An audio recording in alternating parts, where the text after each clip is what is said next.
سلام، توی این ویدیو قراره مانیکور کمبی و حجیم سازی با رابر بیس انجام بدیم و با تکنیک مواد گذاری به سبک وی آشنا بشیم. با من همراه باش. خب میخواد ناخونشو کاملا کوتاه بکنه، برای همین قد ناخونشو با سوهان دستی میگیرم، چون که این زیرش هم مقدار گوشت داره و اذیت میشه. با سوهان برقی ممکنه که گیر بکنه و اذیتش بکنه. قشنگ دیواره ها رو صاف از زیر شروع میکنم به گرد کردن ناخون.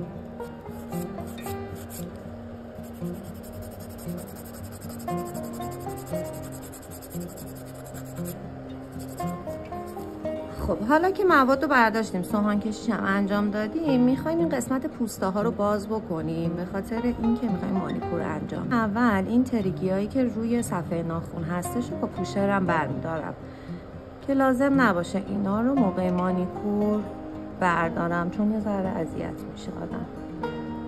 و اصلا نمیذارم بره این پوسته ها زیر این پوست بخواد گیر بکنه، اینا رو خارج میکنم. ببینید آستانه حرکتی من دقیقاً تا اینجا هستش و بیش از این اندازه دیگه نمیتونم زیر پوست حرکت بکنم یا عمیق تر برم.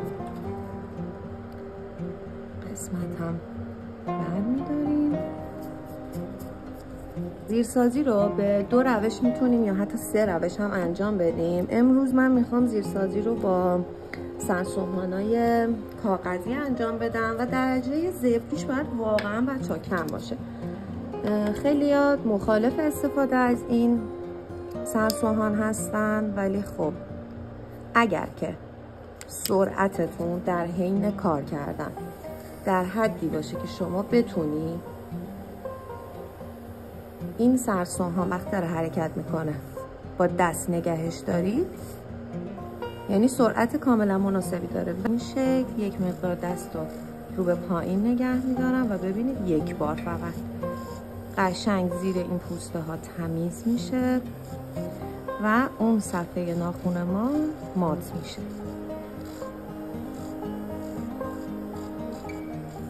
برای ادامه ناخونش، چون یه مقدار مواد روی ناخون هست، من یکم سرعت دستگاه رو میبرم بالاتر و فقط روی این سطح رو برای مواد گذاری آماده میکنم و سطحش رو یک دست میکنم.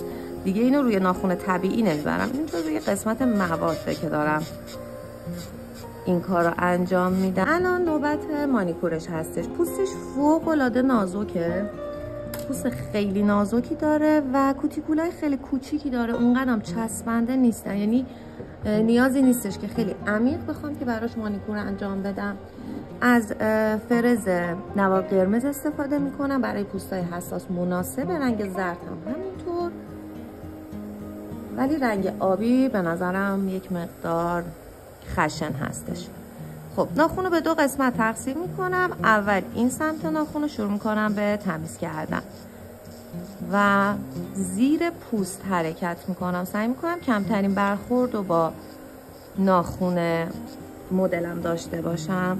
گرده ها رو پاک میکنیم در حین کار که ببینیم داریم کدوم قسمت حرکت میکنیم. اینجوری دیدنمون خیلی راحت تر میشه موقع کار. توی قسمت های سینوس خیلی مراقبم که فشار زیادی نیارم. به آرومی دیواره های ناخون رو تمیز میکنم و میام پایین. و این قسمت های بالشتک رو حتما باید با فرز ماساژ بدید. یعنی پوست براقی بعد از مانیکور داشته باشید، باید حتما ماساژ پوست رو انجام بدید و اصلا پینه های روی این قسمت رو با نیپر و یا قیچی نباید بگیرید. اگر هم گرفتید حتما باید رد قیچیتون رو از بین ببرید و پوست رو صاف کنید. جهت سوهانم رو عوض میکنم و با سرعت تقریبا 10,000 این سمت ناخونم تمیز کردم و این قسمت بالشتک ها قشنگ نوک ناخون رو ماساژ میدم. ببینید انقدر پوستش نازک هستش که با 1 بار 2 بار رفت و برگشت حرکت فرز پوستش کاملا باز شده و تمیزه. حالا ما یک مقدار دیواره سازی هم انجام میدیم که راحت تر بتونیم پوسته ها رو کات کنیم. میتونید به این حالت هم قیچی رو دست بگیرید، یعنی انگشت وسطتون اینجا پایه بشه و انگشت اشاره اینجا. به این شکل شما کاملا روی قیچیتون تسلط دارید. ولی خب من به این شکل بیشتر راحت هستم که کار انجام بدم. ابعاد قیچیم جوری هستش که من تسلط کافی رو برای کار روی این قیچی دارم. مانیکور رو از اینجا شروع نمی‌کنن، از این قسمت سینوس به همین نرمی و لطافت، فقط با نوک قیچی. به این حتما باید پوست رو یا به سمت بالا یا به سمت پایین حرکت بدید، حالا فرق نمیکنه به کدوم جهت راحتی. این کار برای این هستش که پوسته رو وقتی به سمت بالا میبرید شما خط برشتون رو میتونید خوب دنبال بکنید.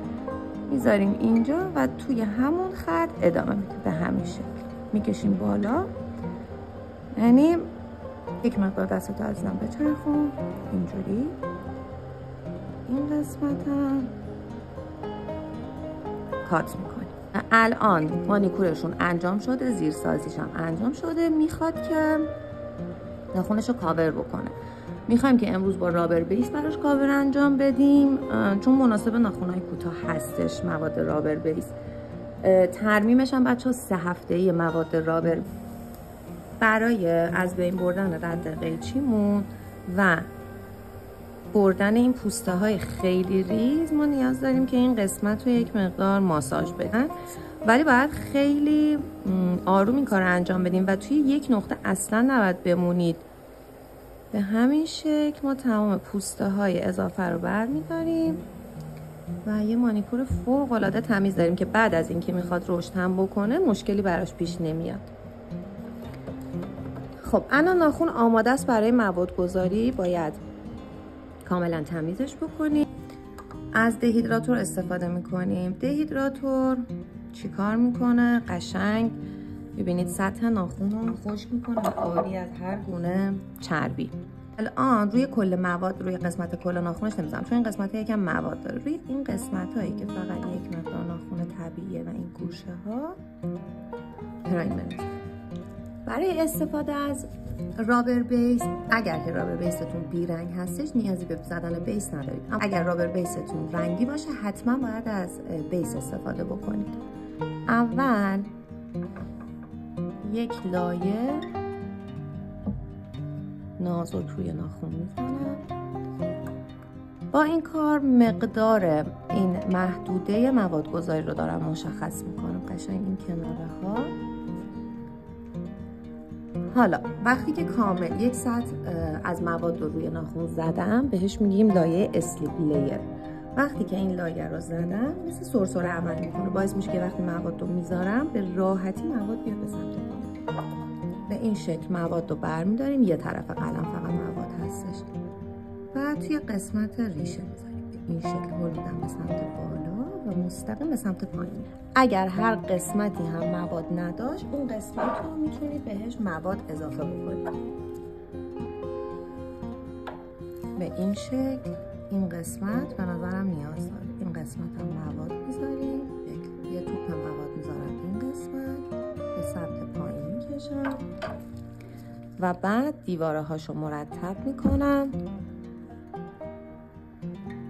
و برای بلیک نهایی دستو میچرخونم تا مواد توی یه نقطه وسط جمع بشه.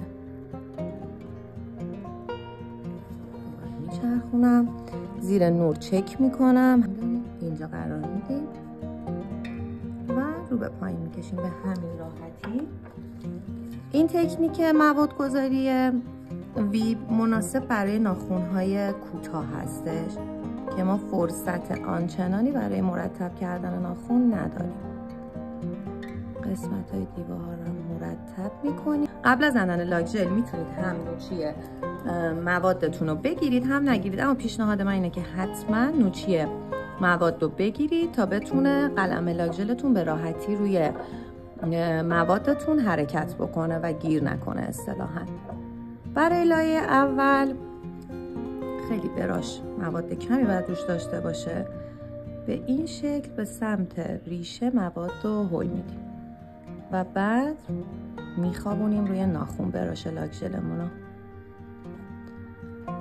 برای لایه دوم اگر خواستید که لاک ژل رو خیلی کامل از زیر ریشه اجرا بکنید، با یه پوشر فلزی یک مقدار این قسمت رو به سمت عقب هل میدین و همونطور که میبینید یه فضای کوچیک دیگه باز میشه برای اینکه ما لاک ژل از این زیر بتونیم اجرا بکنیم.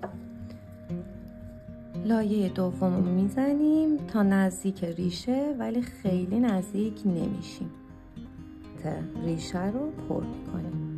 ببینید اگر حجم مواد داخل این قسمت خیلی زیاد باشه 100% مواد روی پوست شره میکنه و اصلا نباید حجم زیادی بردارید. زدن تاپ ژل بهتون پیشنهاد میکنم که حتما نوچی لاک ژلتون رو بگیرید، به خاطر اینکه وقتی یک مقدار نوچی وجود داشته باشه روی لاک ژلتون یا به هر دلیلی لاک ژلتون با تاپتون سازگاری نداشته باشه، تاپ ژلتون روی لاک جمع میشه و حباب میزنه. بهترین راه حل اینه که نوچی لاک ژل رو بگیرید و بعد روش تاپ رو اجرا کنید. دوباره مثل زدن بیس یک لایه اسلیپ لیر میزنیم که تاپمون همه جا پخش بشه، حجم کم. و بعد یک مقدار از تاپ رو برمیداریم توی قسمت ریشه و به سمت پایین همه جای ناخن پخش. در پایان وقتی که کارمون تموم میشه، این یه کاریه که حتما باید انجامش بدید. باید حتما لبه آزاد ناخن و کناره ها رو با یک سوهان دستی خیلی آروم مرتب بکنید. نتیجه نهایی میشه این. امیدوارم که این ویدیو براتون مفید بوده باشه. تا آموزش بعدی، بای بای.